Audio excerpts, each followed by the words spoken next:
পরীক্ষামূলক জ্বালানি তেল সরবরাহ হয় 2024-এর শুরুর দিকে। পরে অন্তর্বর্তী সরকার 1.5 বছরেও প্রকল্পটি নিয়ে কোনো সিদ্ধান্ত নেয়নি। গভীর সমুদ্র থেকে সরাসরি পাইপলাইনের মাধ্যমে মহেশখালী থেকে চট্টগ্রামে জ্বালানি তেল পরিবহনের প্রকল্পে ঘটেছে এমনটা। এবার প্রধানমন্ত্রীর কাছে এই এসপিএম ডাবল পাইপলাইন প্রকল্প নিয়ে আদ্যোপান্ত তুলে ধরেছে জ্বালানি বিভাগ। মুজাহিরুল হক রুমেনের প্রতিবেদন। গভীর সমুদ্র থেকে দুটি পাইপলাইনের মাধ্যমে ডিজেল ও অপরিশোধিত তেল মহেশখালী ডিপো হয়ে চট্টগ্রামের ইস্টার্ন রিফাইনারিতে আনার প্রকল্পটি নেওয়া হয় 2015 সালে। 4,935 কোটি টাকার এই প্রকল্পের কাজ শেষ হবার কথা ছিল 2018 সালে। পরে বাড়ানো হয় প্রকল্পের মেয়াদ, বাড়ে খরচও। দ্বিতীয় দফায় কাজ শেষের টার্গেট নেওয়া হয় 2020 সালে। তো এটি ডিলে হলে আমাদের প্রজেক্ট কস্ট বেশ বেড়ে যায়। আমাদের পরিকল্পনা আছে যে আমাদের কর্মঘণ্টা বাড়িয়ে এবং লোকজন বাড়িয়ে ডেন্টিস্টের পরামর্শ নাও নতুন কোলগেট অ্যাক্টিভ সল্ট। আমরা এটাকে নির্দিষ্ট সময়ের মধ্যে শেষ করতে চাই।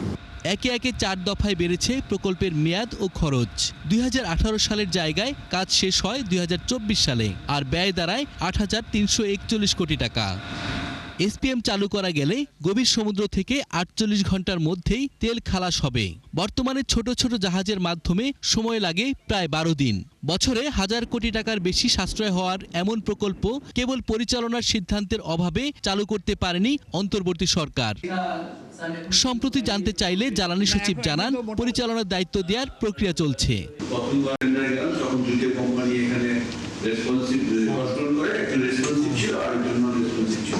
কিন্তু যিনি রেসপন্সিভ ছিলেন যে দাম দিয়েছিলেন সেটা আমাদের যে নির্দিষ্ট যে আমাদের এস্টিমেটেড কস্ট থেকে 51% বেশি। সেই জন্য আমাদের আইন অনুযায়ী আমাদেরকে আবার দ্বিতীয় টেন্ডার দিতে হচ্ছে, এটা প্রক্রিয়াধীন আছে। অলস পড়ে থাকা এই প্রকল্প নিয়ে বুধবার সচিবালয়ে প্রধানমন্ত্রী তারেক রহমানের সভাপতিত্বে বৈঠক হয়।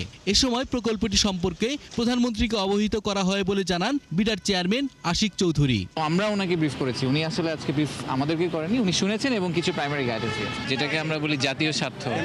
জাতীয় স্বার্থের পক্ষে যেদিকে যে সিদ্ধান্তটা নেওয়া দরকার সেই রকম করে সিদ্ধান্ত নেওয়ার জন্য উনি আমাদেরকে ডিরেক্টিভ দিয়েছেন। চায়না এক্সিম ব্যাংকের অর্থায়নে এই প্রকল্পটি 3 বছরেই শেষ হয়ে সেবা নিশ্চিতের কথা থাকলেও পার হয়েছে 11 বছর। মুজাহিরুল হক রুমেন, 71, ঢাকা।